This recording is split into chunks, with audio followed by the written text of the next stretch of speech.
Monster Hunter Freedom Unite.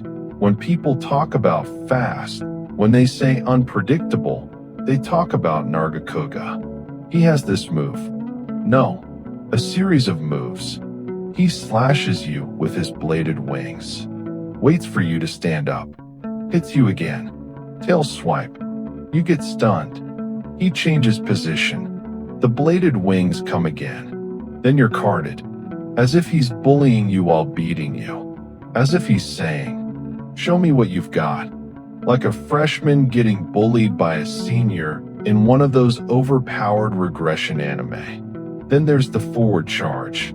Not even a dramatic attack. He simply runs toward you and pushes you with one hand. And somehow, that hand always seems to find you. Then comes the tail swipe, or the forceful bite, or the zigzag wing attack that refuses to stop until it connects. And of course, the somersault, the spiked tail slam, the attack that sends you instantly back to camp before you even understand what happened. Nargacuga was like Typhoon Ondoy. In the Philippines, many people thought Ondoy was just another storm. Ordinary, routine. Then Metro Manila drowned. Entire neighborhoods disappeared beneath floodwaters. People lost homes. Cars floated through streets. You never understood the scale of the disaster until after the impact, until the damage had already been done. That was Nargacuga. You never knew what hit you until you found yourself back at base camp. He was Freedom Unite's ninja monster, like playing the devil's game against the devil himself.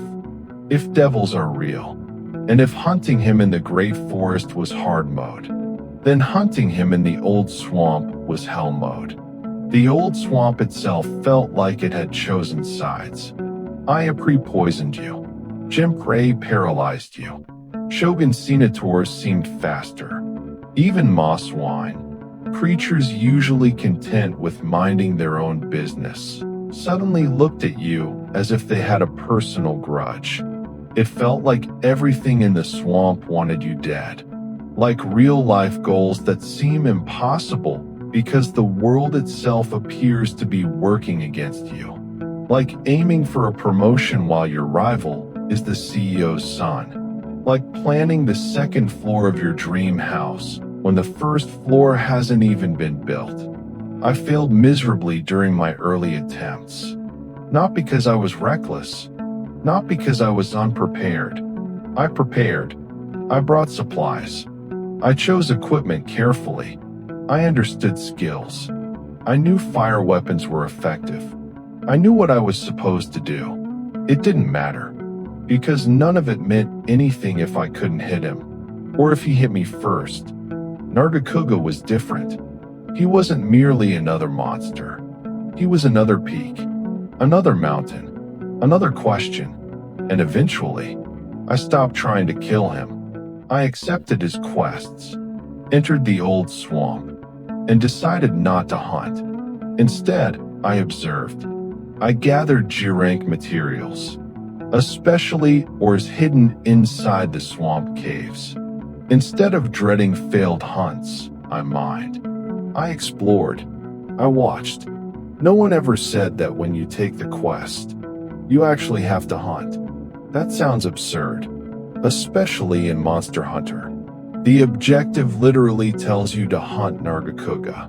But who decided that today's quest had to end in victory? Who decided that leaving without a clear meant failure? Who decided that observation wasn't progress? I did, and Nargacuga challenged that assumption. He taught me something uncomfortable. Pride creates rules that reality never agreed to. Pride says, I entered the quest. I have to kill him. Pride says, if I don't clear it today, I failed. Pride says, I prepared enough. I deserve the opening. Nargacuga didn't care. The swamp didn't care. Reality didn't care. There is wisdom in recognizing which rules are real and which ones you invented yourself. So I observed. I gathered quartz ore. I learned. like solving a crossword puzzle with a dictionary beside you. Slowly, patiently, without embarrassment. Eventually, I noticed something. You either needed to become faster or attack at the right moment. You had to understand the pattern. Dash juice became your best friend. Power juice kept you moving. Then I noticed the bladed wings. Their position told you everything. You could predict whether the zigzag would end to the left or the right.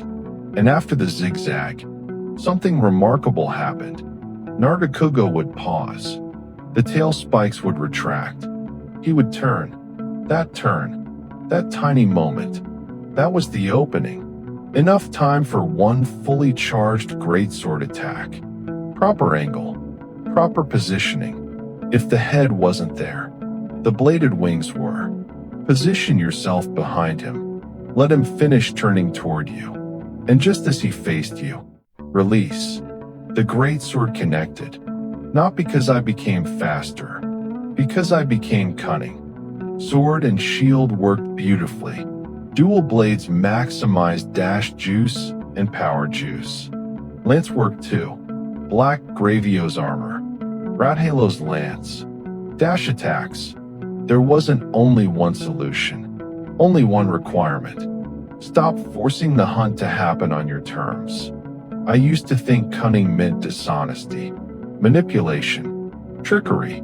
But hunters throughout history were never stronger than the creatures they pursued. They observed, adapted, used terrain, used tools, preserved themselves, waited, then struck. Cunning isn't deception. It's wisdom sharpened by necessity. Then I thought about the warring states.